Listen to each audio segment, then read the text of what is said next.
Подобрување на исклучително ниската доверба во судството и обвинителството, која како што покажа последното предновогодишно истражување на Еврометар изнесува само 14%, според Европската унија треба да биде главен приоритет за властите во 2021.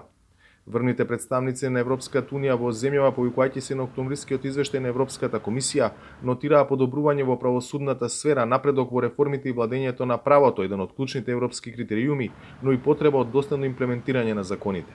Full implementation of the principles of independence and transparency needs to continue. Целосна имплементација на принципите на независност и транспарентност треба да продолжи. Останува клучно судството да биде заштитено од опасноста, па дури перцепцијата за политичко влијание. Враќањето на јавната доверба во судството е прв приоритет. Единствен начин за напредок е таков пример да покажат сите надлежни. Со силна заложба од ваша страна и со поддршка од ЕУ имаме единствена можност да го подобриме правосудниот систем, да ја унапредиме досегашната работа, се во интерес на сите граѓани. Евроамбасадорот уверува дека како и досега Унијата ќе продолжи да помага и финансиски и со експерти. Од оваа година почнува и ЕУ мониторингот на клучни судски предмети, нешто што и министерот за правда го спомена во набројувањето на приоритетите за 2021.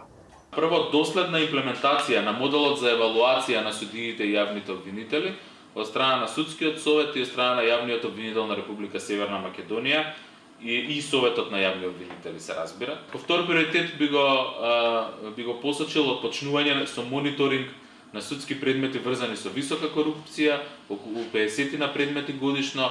Ова е проект на ОПСЕ и на Европската унија. Понатаму, превземање на сериозни и храбри чекори во насока на воведување на дигитализација во секторот правосудство и конечно континуирана имплементација на стратегијата за реформи во правосудството, која што актуелна стратегија би требало да биде исполнета и завршена до крајот на оваа година.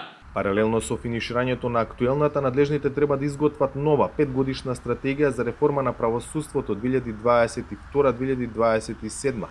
Целта е со овие планови кои треба доследно да се применат да се изгради современ, независен европски правосуден систем во кој граѓаните ќе имаат доверба. За Гласот на Америка од Скопје, Владимир Мирчевски.